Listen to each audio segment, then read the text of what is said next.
Hi, this is Paul with the Post-Evangelical Podcast. And I was a senior pastor of an evangelical church, and my wife was a two-term mayor of our city of Fresno, California, fifth largest city in the most populous state in America. And so we have a pretty interesting perspective on the two things you never talk about at parties, religion and politics. And so we love to get together on a fairly regular basis and talk about religion and politics. And we did so recently in a live, and I wanted to release it to you as a podcast so it would get a little bit wider spread out there for people to hear, because we feel like we bring a perspective on some things that are interesting to talk about. My wife and I have been on a journey of rethinking our faith for quite some time, and we love to share what that journey looks like for others that are on a similar journey. And in this episode, we talk about 5 important things to know as you rethink your faith. In fact, I've written an ebook about it, we'll tell you about, and we talk about it in this podcast. So Ashley Swearingen, former mayor of Fresno, Paul Swearingen, former senior pastor of an evangelical church, talking about rethinking your faith. And that's our podcast today. My podcast used to be called The Nonpartisan Evangelical, because we were trying to change something in the church. Now we're calling it the Post-Evangelical Podcast, because we're looking forward to what does emotional and spiritual well-being look like in this season and look like as we all pursue it together in community. So let's talk about it. My wife Ashley joins me on this edition of the Post-Evangelical Podcast. Enjoy.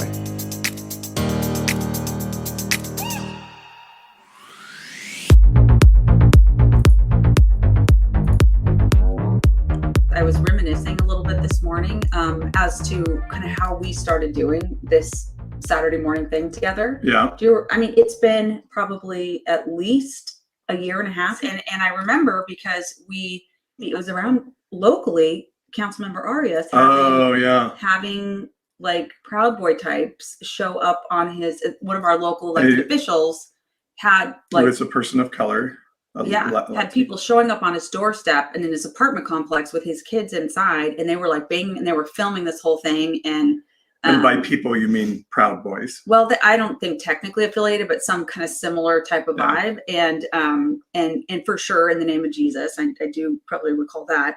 And people were pounding on the door, and I remember being so frightened by like all this stuff that, of course, we had already been seeing for months and months at that point. But it was like right almost in our living room, because we had this friend on the other side of that door with 2 young kids. And I just could imagine what it would feel like to have that going on in my own family. And so it really shook us. And it was like, oh my God, we've got to create an outlet to talk to people about how this is absolute nonsense. And that's what I remember is how we started doing. And people really grabbed onto it. But now we've decided that there are some conversations that just can't take place with some people. So right. We're hoping to change that. Okay, so here's what we want to talk about today. 5 things to do when you are rethinking your beliefs. Okay. 5 things to do when rethinking your beliefs. I love the deconstruction community and that we have all this here, but I really like the word rethinking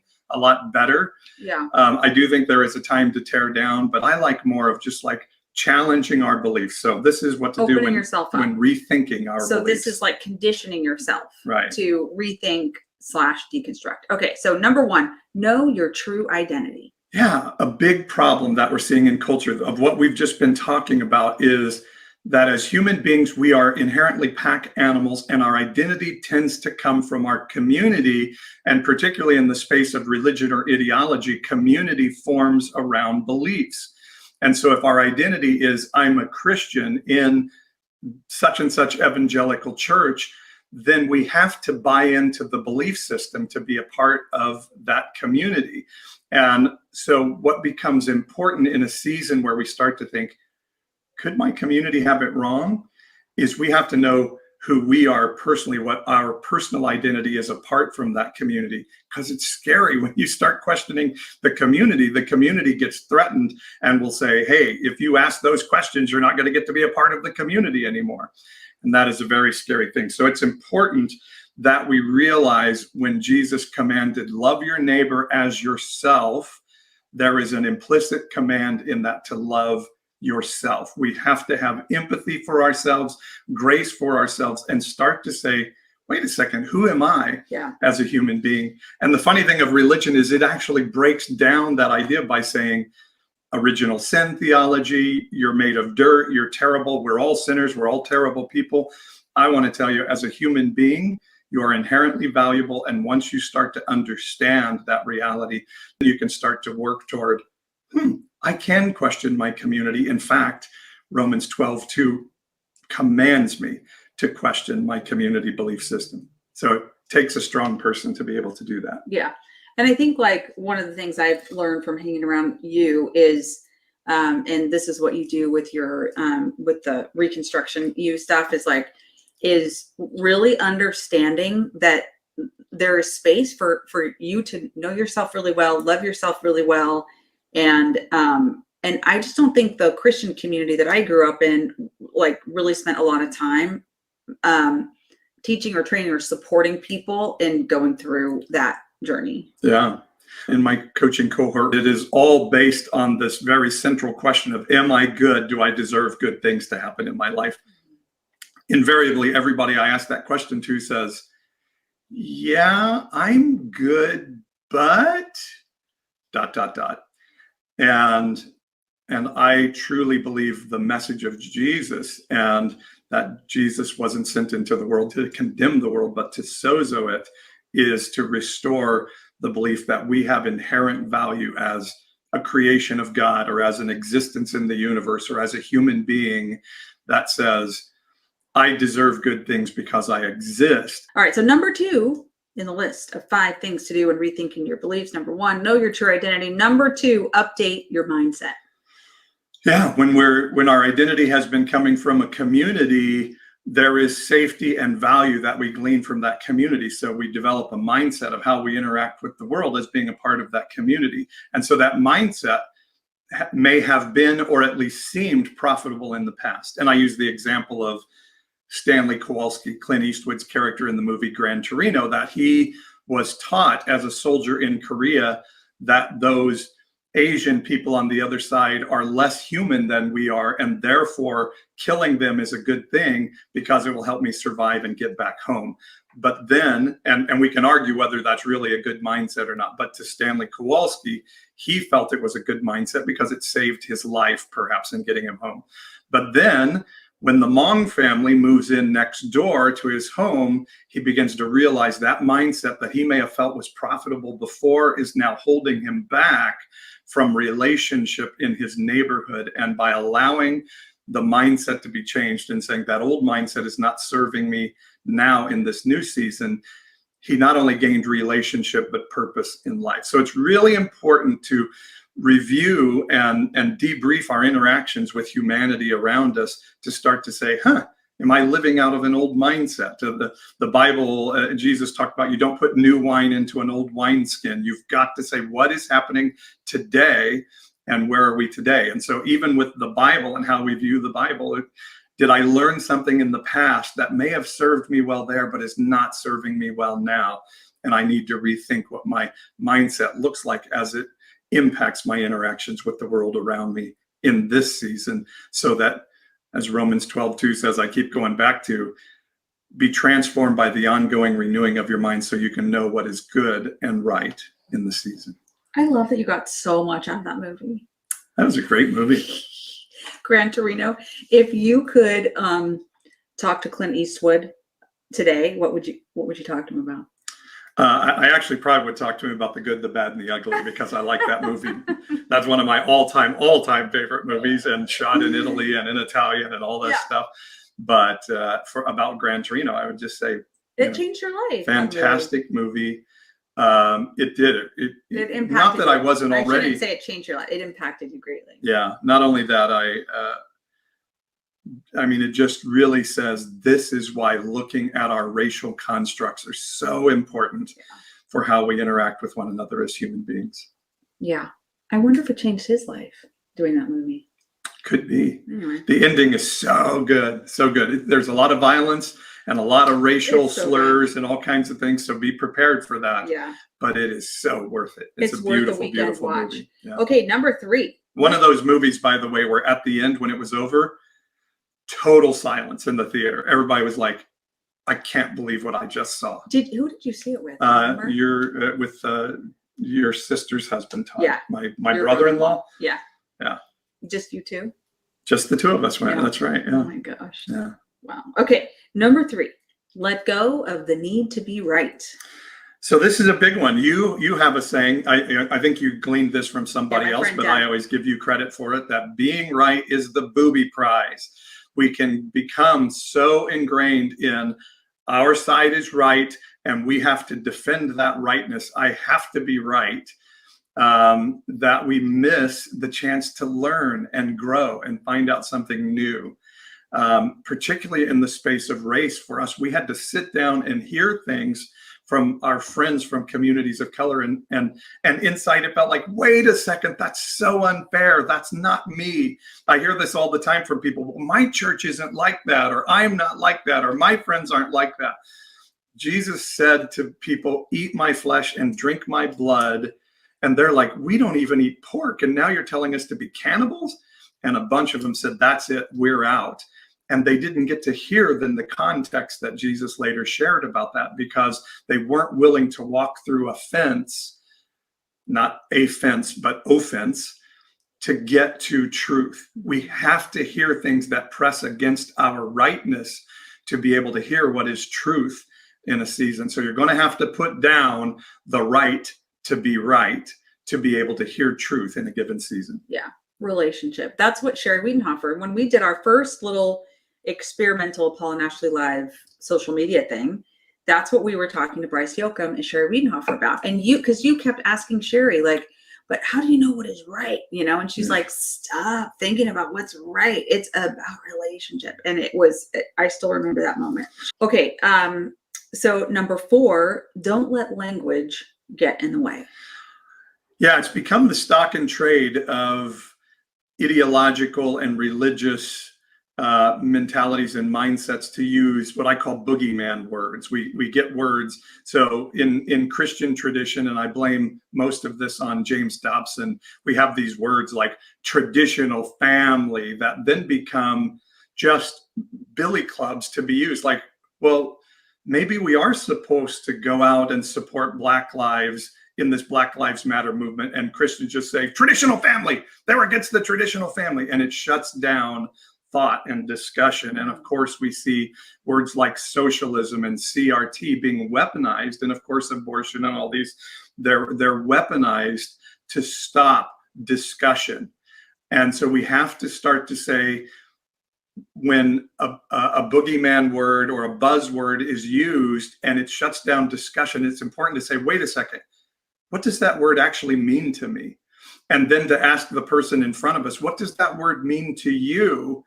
And we quite often start to see that word doesn't mean what you think it means. I don't think, quoting, I'm trying to think now what that movie was, but I don't think that word means what you think it means. And so when we hear the word socialism and that says, well, I have to vote Republican because of socialism, we have to say, what does socialism mean to you? And where do you see that happening?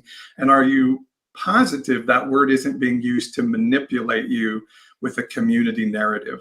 And so we have to be very careful to know that we're not getting sidetracked by language. And then in the deconstruction, rethinking our faith world, it'll be things like inerrancy of scripture, or God is the same yesterday, today, and forever. Just these little Google catchphrases that say, stop thinking and get stuck in your old mindset. And we have to start to say, but what does that mean, that God is the same yesterday, today, and forever, when God didn't condemn David for having a virgin in his deathbed, but none of us would say that's a godly activity today.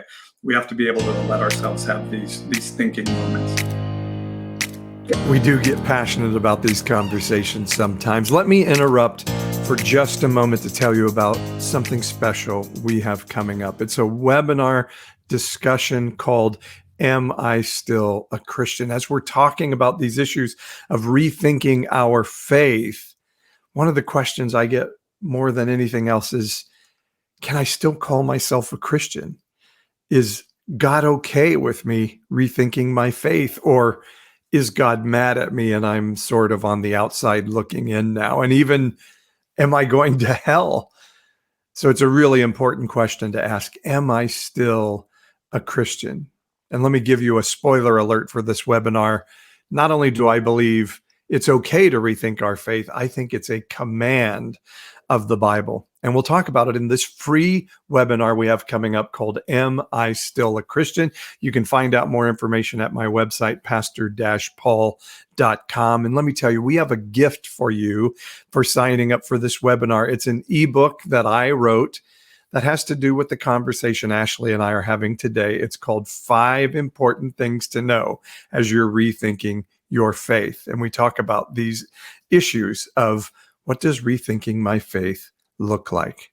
Go to pastor-paul.com, sign up for the Am I Still a Christian webinar. It's absolutely free, and we'll give you the free gift of the ebook just for signing up. pastor-paul.com is the website.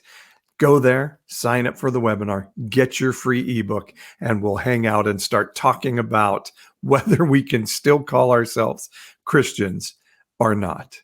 And speaking of 5 important things to know as you're rethinking your faith, that's exactly what my wife Ashley and I are talking about in this podcast. Let's get you back to it now at the Post-Evangelical Podcast that you can hear on pastor-paul.com.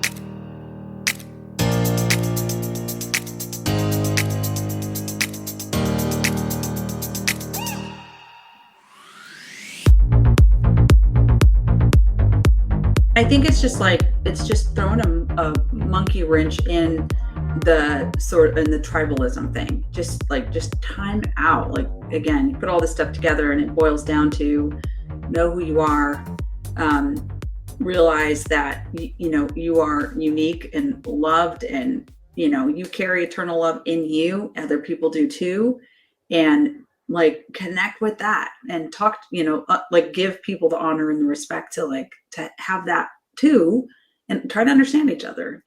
And as an example from a discussion I had with a guy yesterday, I am deep on this.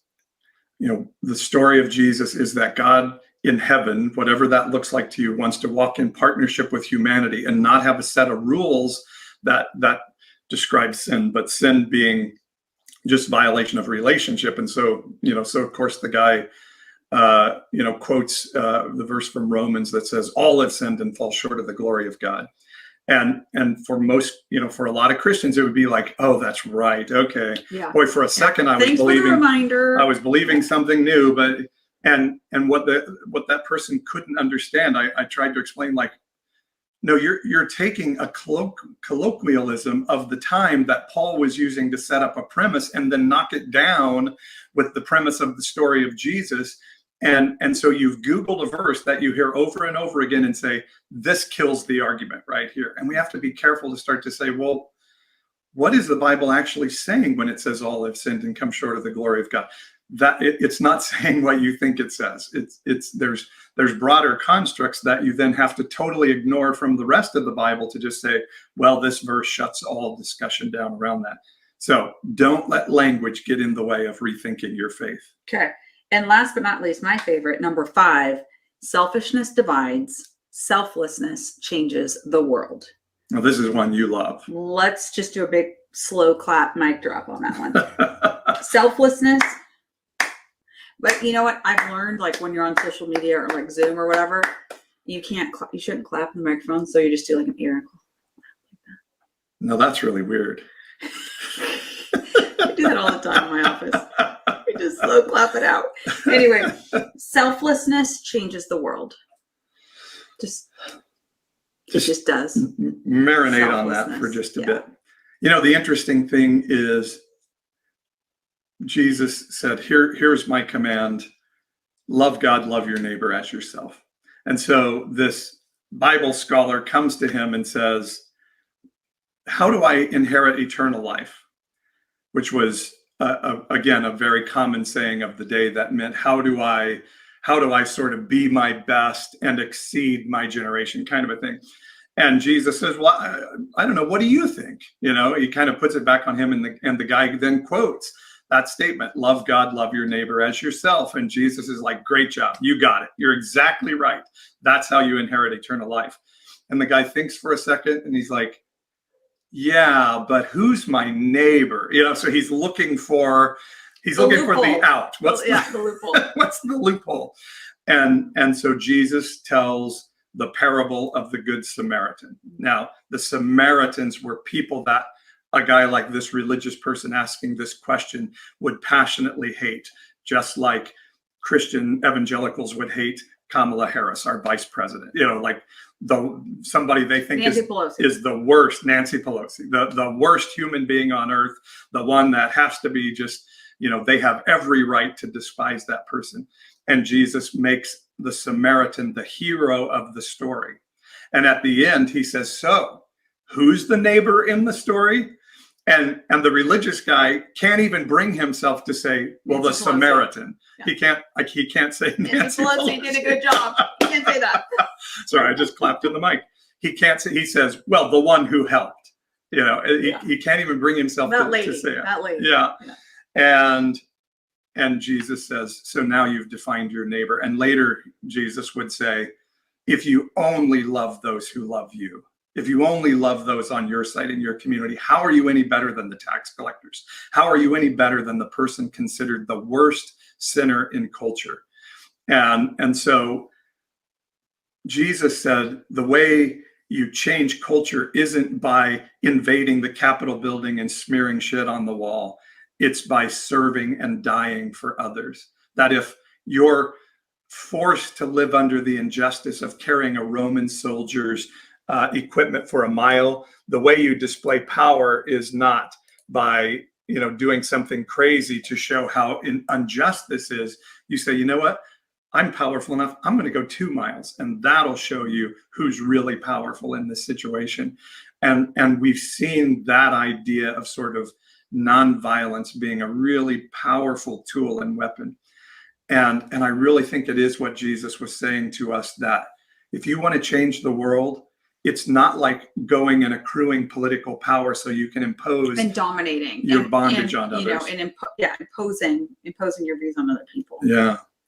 It's by loving your neighbor as yourself. And so that means you're going to have to learn to be really powerful in here and really powerful in relationship. And that's how you change the world. Jesus changed the world by dying for it, and by telling the executioners, I forgive you. I know that you're being manipulated into this too. So there's something that we're going to have to lay down in our rethinking to say, how do I serve rather than trying to win? Evangelical church, we're driving off 2 generations with our desire for power. Maybe there's another way to do this thing. Mm-hmm. Selflessness. Yeah. So, Paul said, hey, at the end of the day, we're neither Jew nor Greek, slave nor free. We're not male nor female. We're not heterosexual and LGBTQIA plus. We are all human beings. And as we learn to live with each other in that space, and again, that doesn't mean like then I acquiesce to all evil. It's like, hey, I'm going to look at you and say, there's something valuable in you, and every interaction I do with you is going to take that into account as we interact together. It really is like, I think, I'm a Gen Xer, grew up in the 80s, Clinton, Reagan, or I guess Reagan, Clinton, very thriving economy, like the 80s, right? The like, I don't know, yuppies and all that kind of stuff, that was sort of the world. And there was a lot that I took for granted, or I just kind of assumed that, the foundation of society in my neighborhood, my community, in this Western democracy was safe and firm. And also it felt like larger than life and, just so established. And what I've been thinking about over the last couple of years is, first of all, it's a lot more fragile than I realized. Try not to be too breathless about that fact, because I think that's been true throughout our country's history. So this isn't the first time that people have been confronted with that. But what seemed to be so complicated and entrenched, and this labyrinth of laws and governmental agencies and jurisdictions, et cetera, that it really is quite simple. It really does boil down to individual people choosing to see value in others and realizing that that we're better off like looking out for one another than just trying to duke it out and may the best person survive. It really just comes down to that. And then when you think about all of the laws and all of the things that have developed around that core concept, that's our country. Yeah. And so if I'm feeling like that seems to be threatened and fragile, then I think, well, then just go back to, what are those foundational concepts? And I don't necessarily probably get drawn to read about, what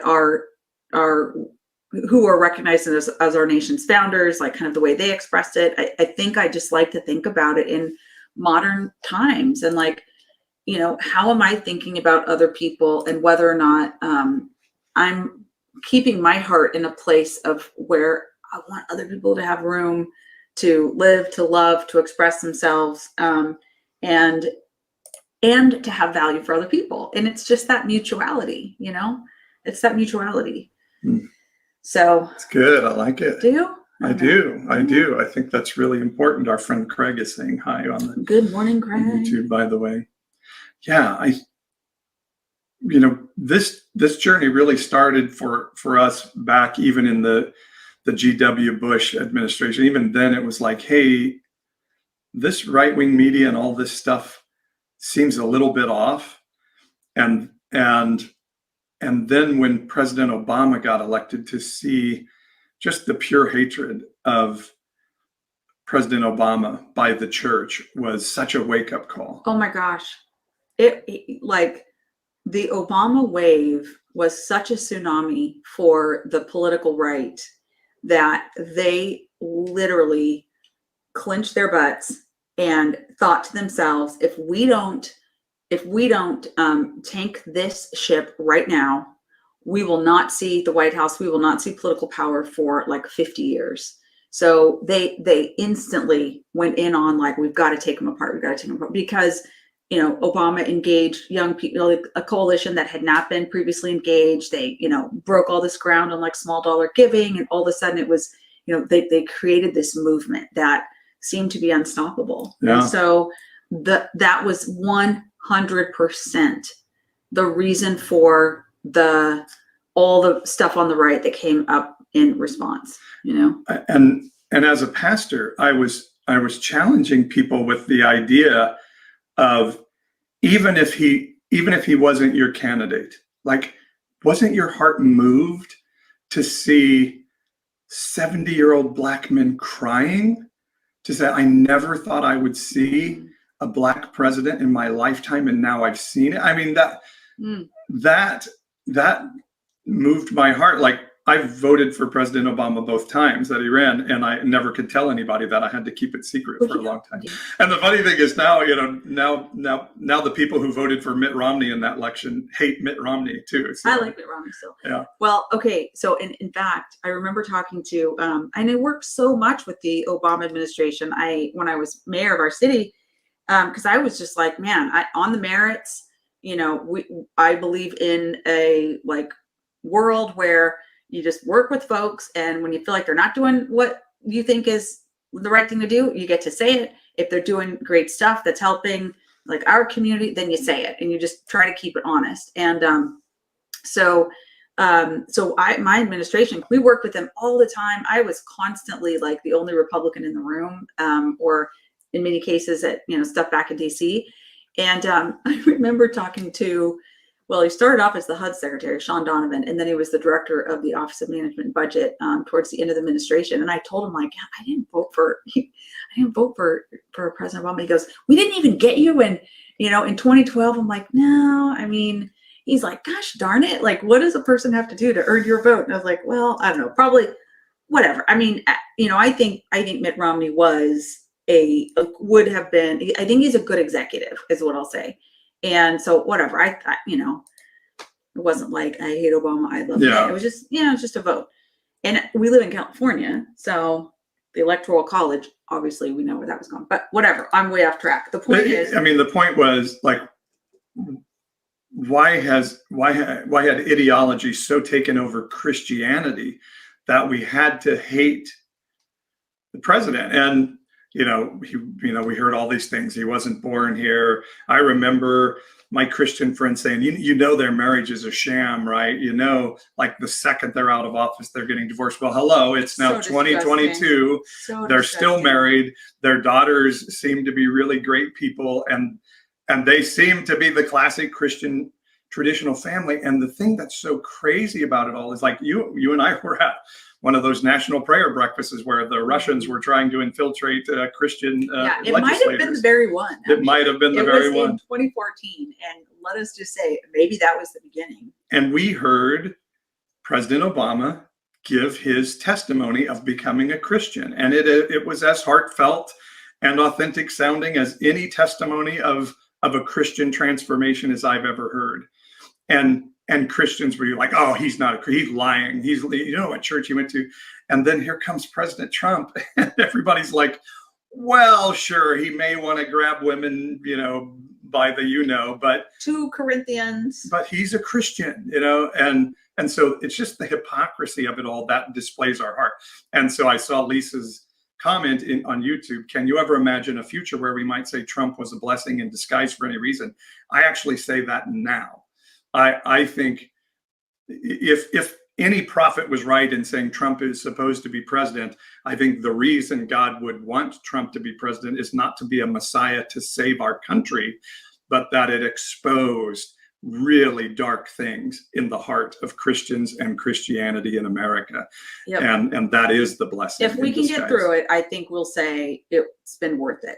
That all this stuff needed to come to the surface, and it was really a cleansing and a get it all out and reset for the next 250 years. And if we can steward this moment now, which I think is largely why, Paul, you do what you do every day, because it's our generation. Like, we have to steward this. We have to get through to the other side, and we have to think about people like 100 years from now. What are we doing today for that generation? I mean, we see stories in the Bible where, God gives Israel the king they asked for. He says, King Saul's a really bad idea, but if this is who you want because he looks powerful and you think he's going to make you powerful and you're going to get to defeat your enemies in war, great. I'm going to give you that, and you're going to see what a bad idea that is. So it is quite possible that Donald Trump was the answer to Christian prayer. It was like Kristen Dumais, the writer of Jesus and John Wayne, says, Christians didn't hold their nose and vote for Donald Trump. Donald Trump was exactly the president they wanted. Mm-hmm. And that's the thing. In 1 Kings 22, we see God lying to the king through the prophets so that the king would go up to war and get killed. So the idea that, if somebody wants to say, well, God wanted Trump to be president, I would say, if he did, and if God is a he altogether, but if God wanted Donald Trump to be president, I believe it's to expose this really dark, nasty heart of American evangelicalism, which it has truly, truly done. By the way, we were talking about buzzwords earlier. So you see here somebody saying Obama supported abortion, hypocritical. So again, it's like, that word ends discussion. Yeah. We just all know that if we say abortion, that ends all discussion and thought and reason. There's nothing else that can happen. So again, let me go back to being able to be thoughtful and always thinking and being renewed in a season. You can't be controlled and manipulated by buzzwords. Well, I hope you enjoyed that discussion with my wife, Ashley, and this podcast. This wasn't the end of our discussion. We kept going and talked about Republican politics and the fact that we're distressed that the Republican Party is now calling January 6th legitimate political discourse. Want to hear that conversation? You can get it as a bonus episode that's offered exclusively to the Pastor Paul support community on our website at pastor-paul.com. pastor-paul.com. Go to pastor-paul.com, click on the Support Pastor Paul button, and for as little as $5.99 a month, you can join this community where you'll get exclusive content like this bonus episode of my discussion with Ashley this week. Can you believe it, by the way, that the Republicans are calling January 6th legitimate political discourse? Or maybe you feel like that's unfair to talk about. We brush on that issue as well. It's a bonus episode available only to the Pastor Paul support community. And of course, while you're there at the website, pastor-paul.com, make sure to sign up for the webinar, Am I Still a Christian? An absolutely free Pastor Paul webinar and discussion group that leads to our Deconstruction U discussion groups down the line. Join us February 24th and 26th. Am I Still a Christian? A free webinar with Pastor Paul. Go to the website to find out about it all at pastor-paul.com. We'll see you again soon.